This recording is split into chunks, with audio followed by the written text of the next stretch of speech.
and welcome to Back to School 2020, the virtual edition. Let me start off by saying that you all have done an amazing job getting your kiddos into the swing of things. We are all putting in overtime. You, your children, teachers, our office staff. Thank you for your questions and your feedback and your engagement. Thank you for your patience and your calmness during this odd start to the year. I actually came across something the other day that I wanted to take a minute to read out loud to you because it really sums up how I feel and how I hope that you feel right now too. So it says, look at how much you have already managed to adapt to. Look how resilient you have already been. There is no right way to respond to this because it's never, ever happened before. Give yourself some credit. There's no one in the world who has figured this out yet. So it's absolutely okay if you don't either. So try to keep a piece of that with you. I know these times are challenging, and just try to hold on to that idea that it's okay if you haven't figured it all out yet. I don't know anybody who has.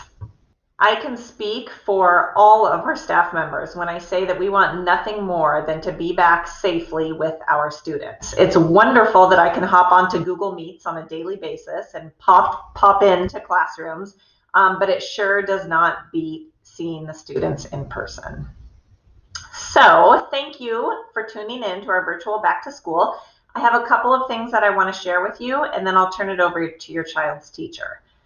So attached to the message that had this video in it is also a form where you can ask questions. Please use that form. I will get back to you by Friday, and each teacher will also have their own form available. So you'll be able to ask them questions in that method as well, and they too will respond by Friday. Okay, so first off, a little bit about myself. I have been in LuCMR for a little over 20 years. I taught first grade, third grade, and fourth grade. And I most recently was working in the curriculum department where I actually got to work with all of the elementary schools in our area, and I learned a lot doing that. I'm super excited that I landed here at Grover Heights. It is a wonderful place to be, as most of you already know because you are returning students. My motto is both a question, what is best for students? And it's also a statement, what is best for students? So every decision we make here at Grover Heights is made through that lens of putting students first. Building connections is really, really important to me. Since I cannot do that in person, I am relying on connecting via email, Parent Square, Google Meets, the telephone. I appreciate all of the questions you have been asking and the feedback you have been giving. We've really made use of that and made changes and are continuing to make changes due to the feedback. So thank you for that. I'll be holding regular check-ins. I'm calling them parent principal coffees. Weekly for the month of September, and then probably monthly after that. We'll just see how things go. I'll be able to use this opportunity to give you any updates, answer any questions. I'll record these and put them on Parent Square so that if you can't attend, you can still see what we're talking about. So again, that form that I mentioned, there's a space for you to indicate your availability and whether or not you would be attending one of those meetings. And so please respond on that form. That'll help me schedule them, find a time where most people can join. Okay, on to some general school information. I wanted to give you a quick update on the social emotional component of distance learning. As you know, students in general might be struggling now more than ever with connecting with others. So as a district, we're holding what we're calling Friday Care groups. CARE stands for check-in, advise, redirect, engage. So this Friday Care meeting time allows teachers to focus on critical skills to help students build resilience during distance learning. We ask the students to rate their feelings on a simple scale, and that information helps the teacher know if anybody needs a little extra help. So TK through third grade students are learning about that scale for these first few weeks. If you are a parent of a 4th through 6th grade student, ask your child what the scale is. Ask them what the different colors are and what feelings are associated with those colors. and definitely start that conversation with your children. So these meetings are not counseling sessions. They're more like an advisory class at the middle or the high school level. Students are in smaller groups of 20 or fewer, and they have time to connect with one another. They have time to connect with their teacher. They learn some different strategies and skills that will help them during this time. If students do ask for help, or if they do indicate that a counseling session might be helpful, then all the regular procedures, including asking for parent permission to engage a student in counseling, all of those regular procedures are followed.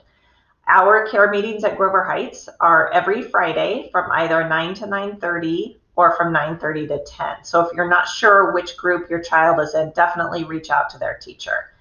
And that login meeting counts for the synchronous part of the day. So your child after that may have some small group interaction. They might have some work to complete, some homework to catch up on, but that first care group login is what counts for the day. This year we'll also be adopting a social emotional curriculum that we can implement either during distance learning. It's also something we could implement once we return to in-person learning. So we hope to have something in place by the end of the first trimester. Another exciting program I want to tell you about is called One School, One Book. And the goal of this program is to help foster a love of reading, to build community, to increase literacy. It's a really fun way to do all of those things. So the basic idea is that each family in the school receives a copy of the same book, and we read it together. We ask families to read a portion nightly, or we provide read aloud so that you can listen together. We talk about the book in class. Siblings are reading the same book. Little buddies, big buddies are reading the same book.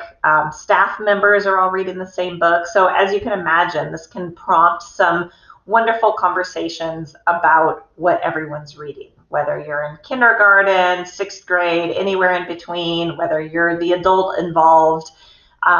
It's a really fun way to get connected. So we're planning on starting One School, One Book in the fall, but don't worry, we're not rushing into it.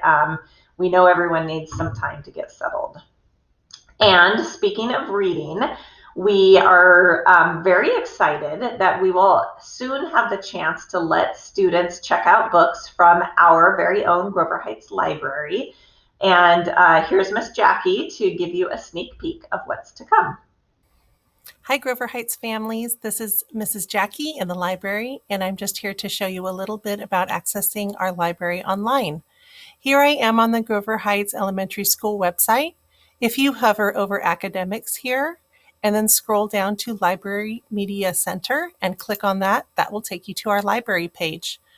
There's lots of fun stuff on this page. There's pictures of the kids. We also have links over here on the right, information about box tops, which has changed this year.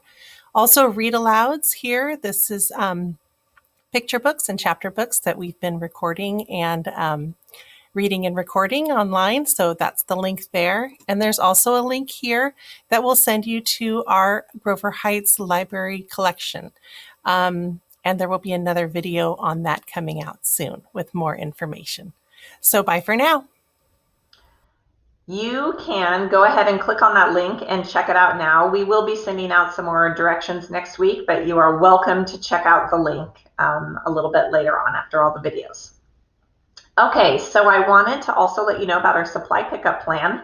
We are adjusting as we go, and right now we're planning on having supplies available for pickup the first and the third Friday of the month. So these would be maybe if your child's teacher has some math workbook for them to pick up, or if they need some extra paper or something like that, they would have that put together for pickup. So we'll have the supplies out on the tables from 10:30 to 3:30.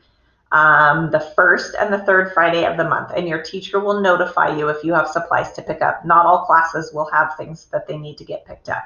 So this Friday, September 4th, will be our first pickup day, and actually this Friday we'll be out there until 5 o'clock. So come by anytime between 10:30 and 5 if your teacher has supplies for you. We'll have everything set up on the grass, and please practice social distancing when you pick up your supplies.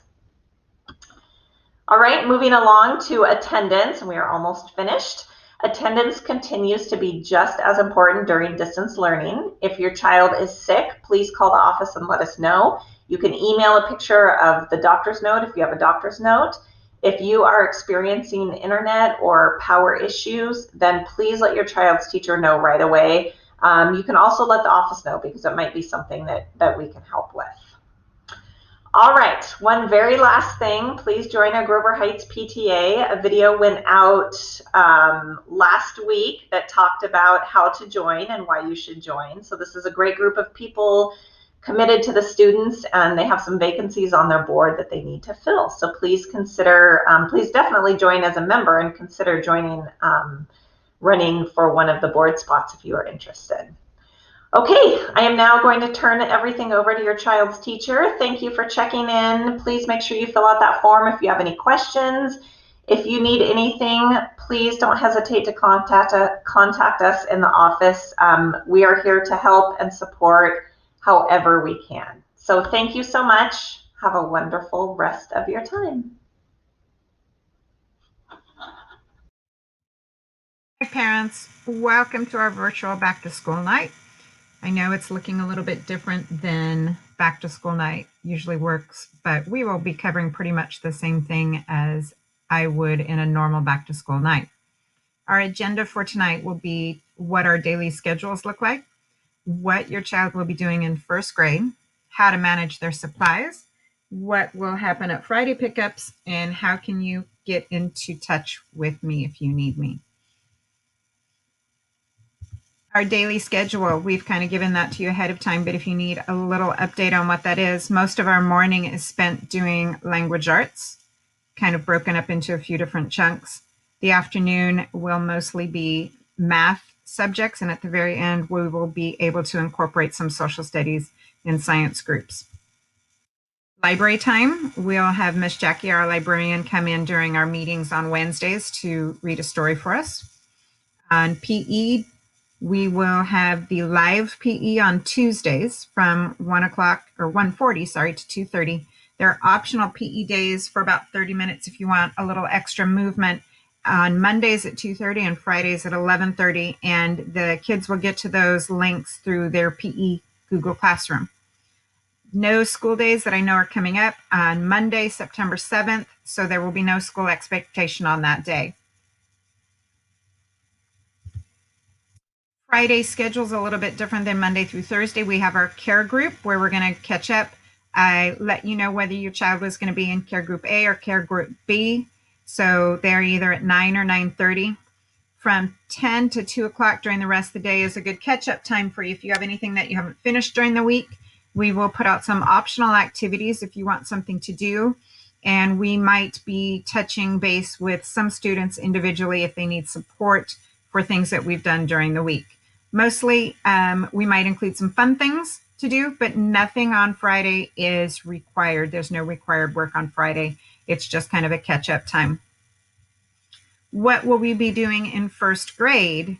We have already started teaching the kid about Daily 5. It's a language arts program where the children are using their time to build up stamina to be independent learners. And stamina is just basically being able to stay focused and on task for a certain period of time. We started them on that all week already, and they set a goal for themselves. And we're hoping right now that they're able to do about 5 minutes. And when they're independent workers, it allows you to focus on needs that you have other than taking the responsibility of overseeing your child's education, because they are independently learning. And what those choices are for Daily 5 is reading to yourself. And we've already introduced that. Work on writing, we're starting to introduce now. Soon we'll be talking about word work and listen to reading and reading to someone else. And again, Daily 5 is a way that the kids are all supposed to be working independently for an extended period of time. And that time will build as the kids get more independent in the activities that we're asking them to do. In a little bit, some of our writing goals is that we're going to be asking that the kids, just for now, are able to complete a full sentence. And that was that 1, 2, 3, 4 method that I was teaching the kids that we're working on. And it's having the capital letter, stretching out and making a full idea, having spaces between your words, and ending punctuation. once we kind of get focused on being able to make a complete sentence, we'll start moving into multiple sentences. And we use that by using thinking maps. And the different kinds of thinking maps that we use with the kids. Circle maps are for collecting our ideas, everything we know about a subject. And you saw us start that this week. A tree map we use for tell me writing. We'll be doing those soon, like with apples. Apples have, apples can, apples are.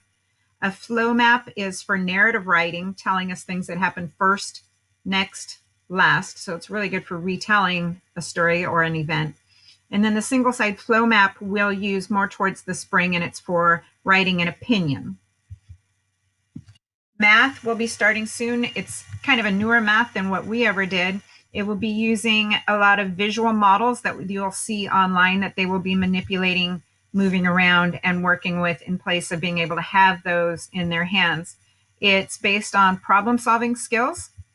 So they'll really have to think about, we'll be asking them to think about some things. There are quite a few math games that are involved in investigations. And so you'll see us incorporate those both through games that they're playing in person or games that they're playing online. We will be doing some science through the year. We work on some sound and light. We talk about plants. We talk about animals and their young and how they mimic each other. And there's the sun and the moon. And towards the end of the year, we get to an engineering type activity. Social studies, we also work in a lot during our reading and writing. We'll be talking about citizenship, being a good friend, being a good citizen. We've kind of been talking about now. As the year goes on, we'll talk about holidays around the world, how they're celebrated, mostly around the Christmas time. And then after the first of the year, we talk about Martin Luther King and his impact on the world and presidents. Technology is a big thing that we've been starting at home this year, you've noticed. And so right now available at home is Google Classroom, and that's your one-stop shop for everything we do, as I think you've noticed. Clever is a good place that you can access for the websites and the apps that we ask you to do as part of your learning. In there is where we have found Dreambox, we've found Lalilo, and pretty soon it's going to be where we introduce Raz Kids, which is a leveled reading program. Lalio is good for phonics and reading, and Raz Kids aims just specifically at reading practice. More technology sources will be coming throughout the year, and we'll keep in touch with those. So on to supply management. Your child received a tub right at the beginning of the school year, and the tub acts as their desk, and it should always be kept nearby wherever their learning space is. It's easy to use if your child goes to daycare. You can take it back and forth. I would suggest that you also always keep a copy of the weekly schedule in there if your child goes to childcare, so that they have a little bit of an idea of what's going to be happening.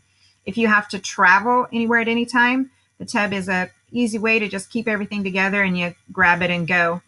A little note about whiteboards and markers. The whiteboards should be wiped off when you're done using them with a soft cloth like a sock or a towel.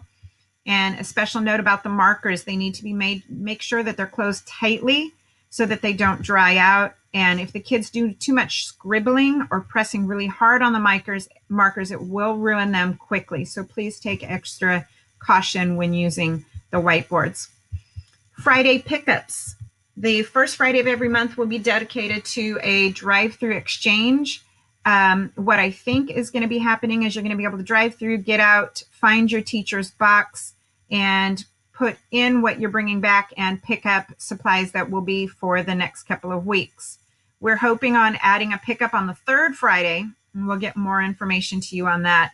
There's just a lot of things we need to get to the kids, and instead of giving you 4 weeks of stuff, sometimes it's easier to just give you 2 weeks of supplies and materials that they'll be needing.